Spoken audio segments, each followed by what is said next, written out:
अहम खबर आपको देते हैं। पाकिस्तान का अल-फतह मिसाइल का कामयाब तजर्बा। ISPR के मुताबिक मिसाइल जमीन से जमीन तक 120 किलोमीटर तक मार कर सकता है। अहम खबर आप तक पहुंचा रहे हैं कि पाकिस्तान का अल-फतह मिसाइल का कामयाब तजर्बा।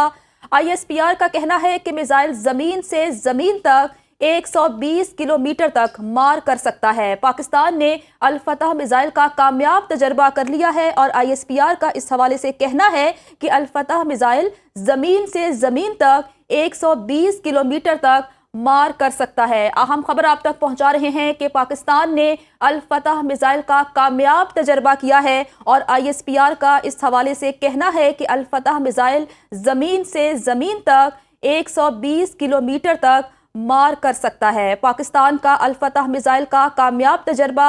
ISPR का कहना है कि मिसाइल जमीन से जमीन तक 120 किलोमीटर तक मार कर सकता है। पाकिस्तान ने अल-फतह मिसाइल का कामयाब तजर्बा कर लिया है और ISPR का कहना है कि मिसाइल जमीन से जमीन तक 120 किलोमीटर तक मार कर सकता है। पाकिस्तान का अल-फतह मिसाइल का कामयाब तजुर्बा। ISPR के मुताबिक मिसाइल ज़मीन से ज़मीन तक 120 किलोमीटर तक मार कर सकता है और पाकिस्तान की जानिब से यकीनन दुश्मन को मुंह तोड़ जवाब देने की ये काविश है। पाकिस्तान का अल-फतह मिसाइल का कामयाब तजुर्बा मुल्की दिफा नाकाबिले तस्खीर बनाया जा रहा है और पाकिस्तान की जानिब से फतह मिसाइल का कामयाब तजुर्बा किया गया है। ISPR की जानिब से जो डिटेल सामने आ रही हैं उसके मुताबिक ये मिसाइल ज़मीन से ज़मीन तक 120 किलोमीटर तक मार कर सकता है। डेप्टी ब्यूरो चीफ गजाला नौरीन हमारे साथ मौजूद हैं। गजाला, बताइएगा इस मिसाइल के कामयाब तजुर्बे से मुतल्लिक। बिल्कुल, पाकिस्तान ने जमीन से जमीन तक मार करने वाले फतह मिसाइल का कामयाब तजर्बा कर लिया है। ISPR की जानिब से जारी तफसीलात में बताया गया है कि फतह मिसाइल जो कि 120 किलोमीटर तक अपने हदफ को कामयाबी से निशाना बना सकता है। इस तजर्बे का मकसद फौजियों की ऑपरेशनल तैयारी को यकीनी बनाना था और इसके साथ ही इस कामयाब तजर्बे के जरिए मिसाइल के जदीद नेविगेशन सिस्टम और बेहतर दुरुस्तगी समेत अहम तकनीकी पैरामीटर्स की तौसीक भी की गई है।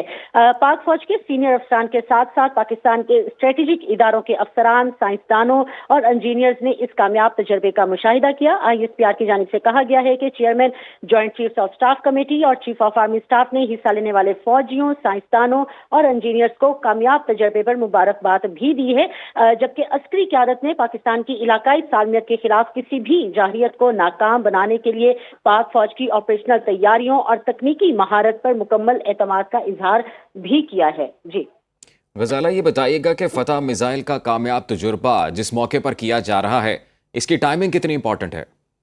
देखिए, इस वक्त पाकिस्तान को अपने दुश्मन के साथ एक मुश्किल सूरत हाल का सामना है। हम देख रहे हैं कि पाकिस्तान इंडिया स्टैंड ऑफ है और इस सूरत हाल में जबकि न सिर्फ ये कि ज़मीनी मशकें जारी हैं और इन ज़मीनी मशकों से सिपा सालार जनरल सैयद आसिम मुनीर न सिर्फ ये कि जाके उनका खुद जायजा ले रहे हैं बल्कि वहाँ पर खिताब भी कर रहे हैं, तो इस दौरान एक हफ्ते के अंदर ही दूसरे मिसाइल का कामयाब तजर्बा इस चीज़ की निशानदेही करता है कि न सिर्फ ये कि हर मोड़ पर पाकिस्तान अपने दुश्मन को भरपूर जवाब देने की सलाहियत रखता है, बल्कि पाकिस्तान मुकम्मल तौर पर जमीनी, फजाई और बहरी तौर पर अपने दिफा के लिए, अपनी सरहदों के दिफा के लिए मुकम्मल तौर पर तैयार है। न सिर्फ ये कि पाक फौज बल्कि हमारा जदीद तरीन सिस्टम और हमारे जो मिसाइल्स हैं वो भी पाक फौज के साथ साथ जो दुश्मन है उसकी किसी भी जाहिरियत का मुकाबला करने के लिए भरपूर, मुंह तोड़ और मौसर जवाब देने के लिए तैयार हैं। जी अच्छा गजाला, ये भी कहिएगा कि 120 किलोमीटर तक ये मिसाइल ज़मीन से ज़मीन तक अपने हदफ को कामयाबी से निशाना बना सकता है, तो अभी वॉर स्ट्रैटेजी की जब हम बात करते हैं तो इस मिसाइल के कामयाब तजुर्बे से या इसका पाकिस्तान के डिफेंस सिस्टम में शमूलियत से पाकिस्तान को कैसी टेक्निकल बर्तरी हासिल हो सकती है? यहाँ पर सबसे पहले तो सुनो के नाज़रीन के लिए बताती चलूं कि ये फतह मिसाइल का तजर्बा पाकिस्तान ने पहली दफा नहीं किया, बल्कि ये फतह मिसाइल की एक सीरीज है जिसके सिलसिले का आज एक और कामयाब तजर्बा